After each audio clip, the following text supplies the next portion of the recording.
আসসালামু আলাইকুম ওরহমতুল্লাহ। তান্ত্রিক মহাগুরু চ্যানেলের পক্ষ থেকে সুস্বাগতম। আজকে আমি আপনাদের সামনে ছবির উপরে কিভাবে তদবির করা যায়, কাঙ্ক্ষিত ব্যক্তির ছবির উপরে কাজ করবেন, সে উন্মাদিনী হইয়া যাবে, সঙ্গে সঙ্গে আপনার জন্য পাগলপাড়া হইয়া যাবে। আজকে এমন একটি বিদ্যা নিয়ে আপনাদের সামনে হাজির হলাম। শুরু থেকে শেষ পর্যন্ত ভিডিওটা ধৈর্য সহকারে দেখবেন।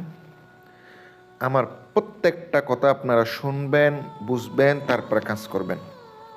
তাইলে আপনি প্রত্যেকটা কাজে কামিয়াবি হবেন। আজকের ভিডিওটা শুরু করা যাক। ভিডিও শুরুতেই আমি একটা কথা বলি, ধৈর্য সহকারে দেখলেই কাজ করতে পারবেন, নয়তো কাজ করলেও কাজ হবে না। মনোযোগ দিয়ে শুনতে থাকুন। নিয়ম কারণ একবার মিশরি একটা নকশা, ডাইরেক্ট গুরুবিদ্যা, কোনো কিতাবে এরকম নকশা পাবেন না। ডাইরেক্ট গুরুবিদ্যা, মিশরি বিদ্যা আমি আপনাদের সামনে তুলে ধরি, সরাসরি ডায়েরি থেকে দিয়ে দিই, কারণ যেন আপনারা উপকৃত হন, কাজ কইরা যেন উপকার পান। এগুলা খুব ভয়ানক কাজ, বা এগুলা কোনো কবিরাজ কিন্তু গোপন বিদ্যা ছাড়ে না।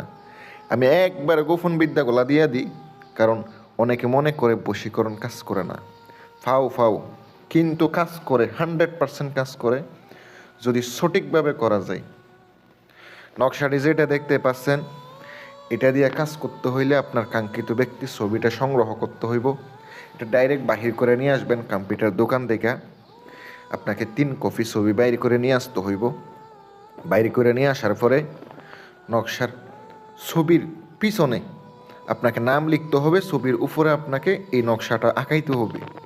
কি দিয়ে আঁকাইবেন? জাফরানের কালি দ্বারা আঁকাইবেন। শনিবার অথবা মঙ্গলবার ছাড়া লিখিত হবে।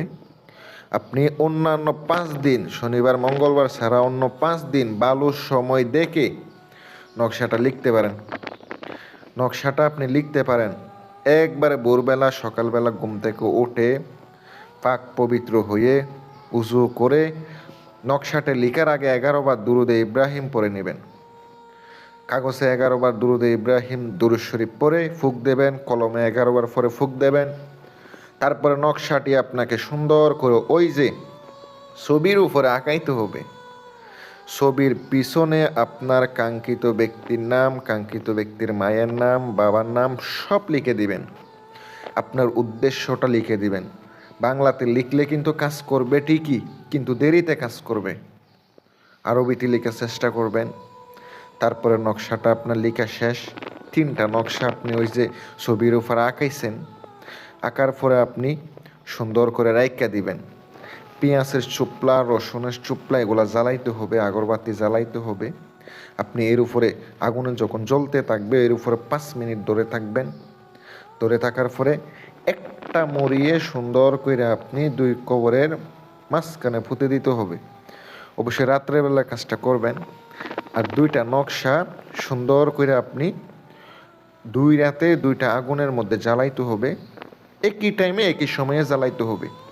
কাঙ্ক্ষিত ব্যক্তির বাড়ির দিকে মুখ করে আপনাকে জ্বালাইতে হইব। তাইলে আপনার কাজ 100% হয়ে যাবে। দিয়া দিলাম আপনাদের বিদ্যাটা। যদি মনে হয় আমার চ্যানেলটি ভালো লাগছে অথবা সুন্দর করে বোঝাইতে পারছি, তাইলে আমার চ্যানেলটি সাবস্ক্রাইব করেন।